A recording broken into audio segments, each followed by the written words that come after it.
एक हिंदी फिल्म है three idiot. इस फिल्म में एक डायलॉग 2-3 बार इस्तेमाल किया गया है। ये सुसाइड नहीं मर्डर है।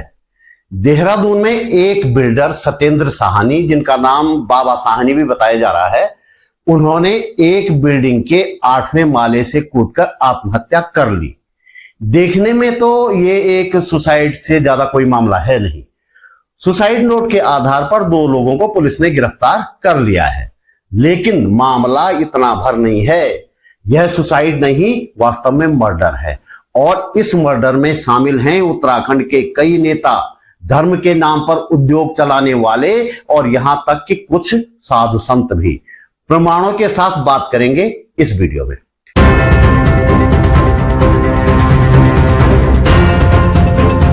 नमस्कार, आप देख रहे हैं बात बोलेगी। मेरा नाम है त्रिलोचन भट्ट और मैं करता हूं सरकार की नहीं सरोकारों की बात।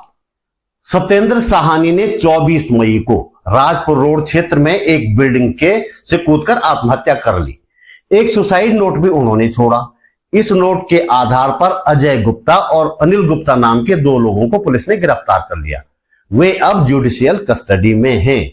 यह बात तो अखबारों ने बता दी है। यह भी बता दिया है कि ये वही गुप्ता बंधु हैं जिन्होंने एक पूरे देश दक्षिण अफ्रीका को ही लूट लिया था।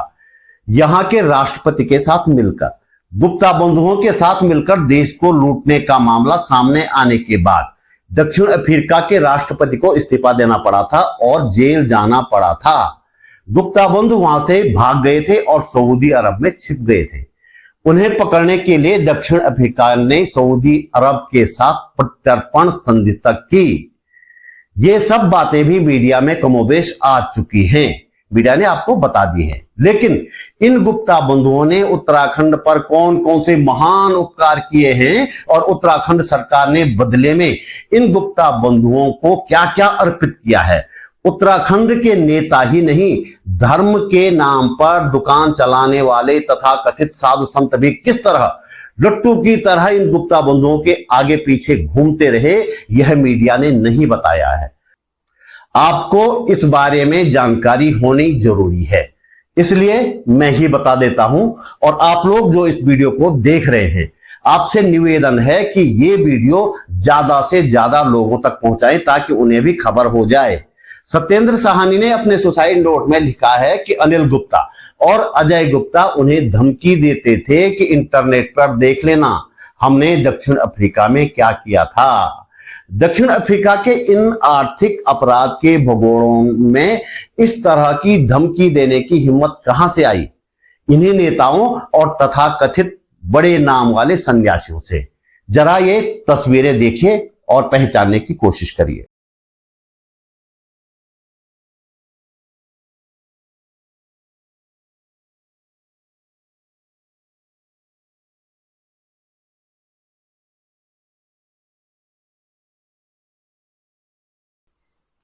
उम्मीद है आपको याद आ गया होगा और कुछ को तो आपने पहचान भी लिया होगा।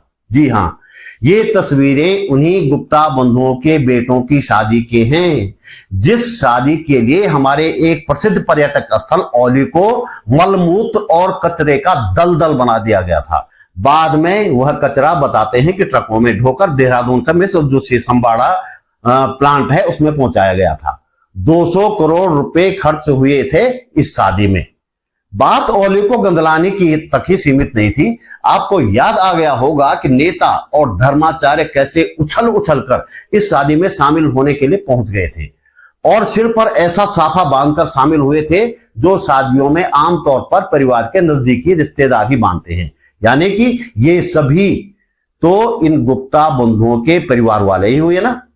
गुप्ता बंधुओं के प्रति उत्तराखंड का समर्पण देखिए कि जब औली को गंदलाने का मामला हाई कोर्ट पहुंचा तो इन गुप्ता बंधुओं को बचाने के हर संभव प्रयास किए गए। इस शादी के दौर का एक महत्वपूर्ण बयान स्क्रीन पर लगा रहा हूं।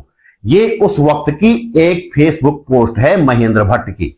वही महेंद्र भट्ट जिन्हें हाल में चुनाव में आपने फूट फूट कर रोते देखा है वोट के लिए। वही महेंद्र भट्ट जो बद्रीनाथ क्षेत्र के विधायक रहने के अलावा बीजेपी के प्रदेश अध्यक्ष रह चुके हैं और अब राज्यसभा सदस्य हैं। उनकी यह पोस्ट यहां हूबहू पढ़ना जरूरी है, यह समझने के लिए कि सत्येंद्र साहनी की मौत सुसाइड नहीं मर्डर है और इस मर्डर में कई तथाकथित नामी गिरामी लोग शामिल हैं। 22 जून 2019 की इस फेसबुक पोस्ट में महेंद्र भट्ट जी ने लिखा है, मित्रों, आज जोशीमठ गुप्ता बंधुओं की शादी में ओली गया था। अगर किसी सती परिवार या पंवार परिवार की शादी भी होती तो जरूर जाता। और इन गुप्ता भाइयों ने तो मुझे 200 करोड़ दिए हैं।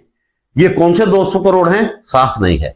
मेरे जोशीमठ क्षेत्र के ओली को चुना है। मुझे पर्यावरण पर चिंता करने की जरूरत नहीं है। बिल्कुल भट्ट साहब, पर्यावरण जैसे फालतू मुद्दे पर चिंता करनी भी नहीं चाहिए भाई।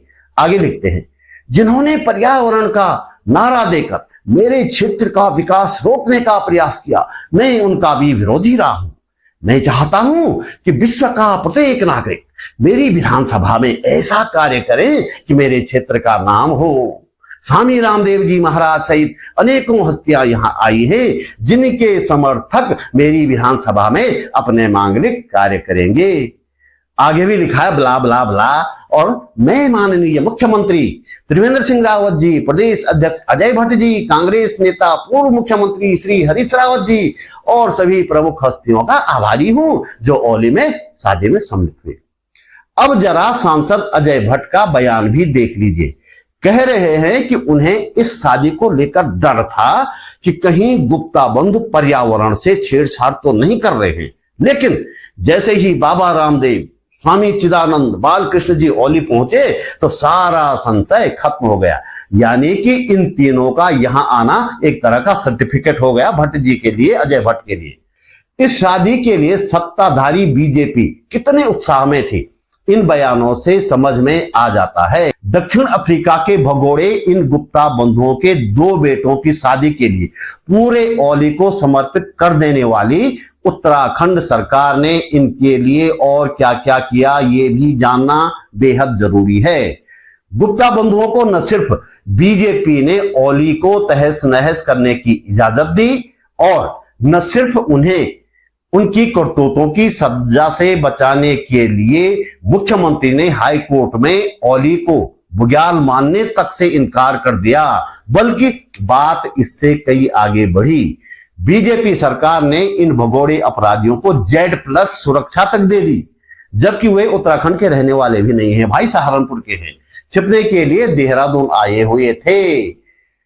CPI-ML के प्रदेश महासचिव इंद्रेश मैखुरी कहते हैं कि गुप्ता बंधुओं पर भाजपा सरकार की इस मेहरबानी की जांच होनी चाहिए। कहीं ऐसा तो नहीं कि इसके पीछे कोई आर्थिक स्वार्थ छिपा हुआ हो।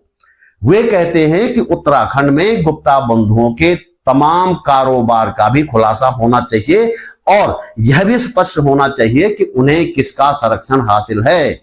उत्तराखंड में अपराध करने के लिए खुला छोड़ने से बेहतर है कि इन्हें दक्षिण अफ्रीका को सौंप दिया जाए ताकि शेष जीवन वे वहां की जेलों में काट सके। मेरा भी साफ रूप से ये मानना है कि गुप्ता बंधुओं को अपने दक्षिण अफ्रीका के कारनामों को धमकी देने के लिए इस्तेमाल करने की हिम्मत उत्तराखंड सरकार की इसी मेहरबानी के कारण हुई है। पूरी सरकार और स्वामी रामदेव, चिदानंद जैसे लोग जब साथ में हो तो भला वे इस तरह की धमकी क्यों नहीं देंगे। लेकिन अफसोस कि उनकी इस धमकी ने एक व्यक्ति की जान ले ली।